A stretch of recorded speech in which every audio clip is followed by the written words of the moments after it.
크면 뭐가 되고 싶니? 가난한 아버지의 충고. 교육은 많이 받았지만 가난한 내 친아버지는 어린 내게 이렇게 말했다. 학교에 가서 좋은 성적을 받아 안전하고 안정된 일자리를 찾아라. 아버지가 권한 삶의 길은 이런 것이었다. 가난한 아버지는 내게 높은 보수를 받는 공급생활자나 자영업자 또는 의사나 변호사, 회계사 같은 전문직 자영업자가 되기를 권한다. 가난한 아버지는 고정된 급여와 복지 혜택 그리고 안정적인 일자리가 중요하다고 생각했고 그래서 높은 보수를 받는 고위공무원이 되어 하와이주의 고위공무원이 되었다. 부자 아버지의 충고. 한편 교육을 많이 받지 못한 내부자 아버지는 매우 다른 조언을 해주었다. 그분은 학교에 가서 졸업을 한 다음 사업을 하고 성공적인 투자가가 되어라 라고 말했다. 그분이 권한 삶의 길은 다음과 같았다. 이 책은 내가 부자 아버지의 조언을 따르면서 경험했던 정신적, 감정적, 교육적 과정에 관한 것이다.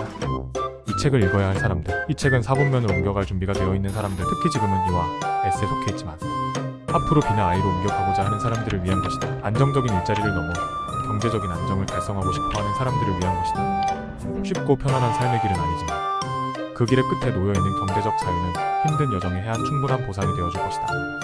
내가 12살 때 부자 아버지는 내게 단순한 이야기를 하나 들려주었다. 그 이야기는 나를 큰 재산과 경제적 자유의 길로 인도해 주었는데 그것은 현금 흐름 4분면의 왼쪽에 있는 E와 S 4분면과 4분면이 오른쪽에 있는 B와 S 4분면이 어떻게 다른가에 대한 부자 아버지 특유의 독특한 설명이었다. 옛날 옛적에 작고 기이한 마을이 하나 있었단다. 그곳은 참 살기 좋은 마을이었지만 한 가지 문제가 있었지. 비가 오지 않으면 물을 구할 수가 없다는 것이었어. 이 문제를 완전히 해결하기 위해 마을 장로들은 두 사람을 구하기로 했다. 두 사람이 그 일을 하겠다고 나섰지. 그리고 장로들은 두 사람 모두와 계약을 했어. 약간의 경쟁을 허락한다면 가격도 낮추고 만일의 사태에 대비도 할 수 있을 거라고 생각했거든. 계약을 따낸 첫 번째 인물은 에드라는 사람이었는데 즉시 달려나가 잘 만든 강철 양동이를 2개 샀지. 그런 다음 2km나 떨어진 호수를 왔다 갔다 하며 물을 나르기 시작했다. 그러자 즉시 돈을 벌 수 있게 되었어. 그는 아침부터 저녁까지 2개의 양동이로 열심히 호수에서 물을 퍼날랐다. 그러곤 그 물을 마을에서 만든 커다란 콘크리트 물탱크에 가져다 부었지. 매일 아침 에드는 누구보다도 일찍 일어나 온 마을 사람들이 물을 충분히 쓸 수 있도록 열심히 일했단다. 일이 힘들긴 했지만 그는 돈을 벌 수 있다는 것과 자기가 이 독립적인 사업을 따낸 두 사람 중 한 명이라는 사실이 좋았어. 두 번째로 계약을 따낸 인물은 빌이라는 사람이었는데 한동안 모습을 감추고 보이지 않았지. 몇 달 동안이나 말이야. 그래서 에드는 무척 기뻤어. 경쟁자가 없었으니까 말이야. 양동이 2개를 산 에드와는 달리 빌은 사업 계획을 짜고 회사를 만들고 4명의 투자자를 구하고 자기 대신 일을 해줄 사장을 구했단다. 그러곤 반년 뒤에 건설팀을 데리고 마을로 돌아왔지. 빌이 데려온 사람들은 그 뒤로 1년 동안 마을과 호수를 연결하는 크고 두꺼운 스테인레스 송수관을 건설했단다. 마침내 송수관을 작동하는 날 빌은 자기가 제공하는 물이 에드의 물보다 깨끗하다고 선언했다.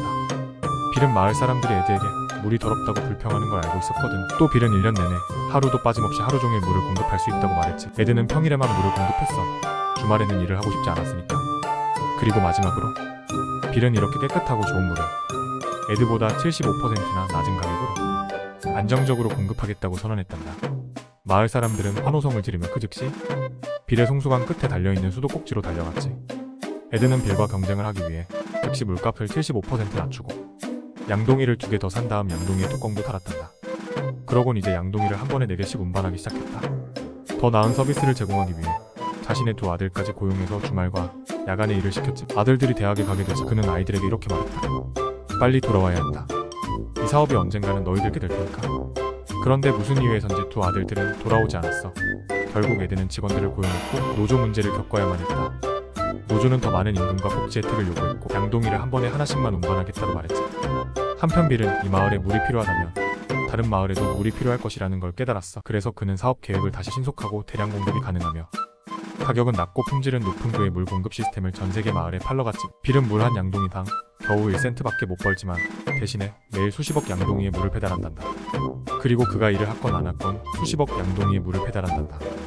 그리고 그가 일을 하건 안 하건 수십억 명의 사람들은 매일 수십억 양동이의 물을 소비하고 그 돈은 모두 그의 은행 계좌로 들어가지. 빌이 개발한 송수관은 마을에 물을 공급할 뿐만 아니라 그에게 돈을 가져다 주는 거야. 빌은 그 뒤로 오래오래 행복하게 살았단다.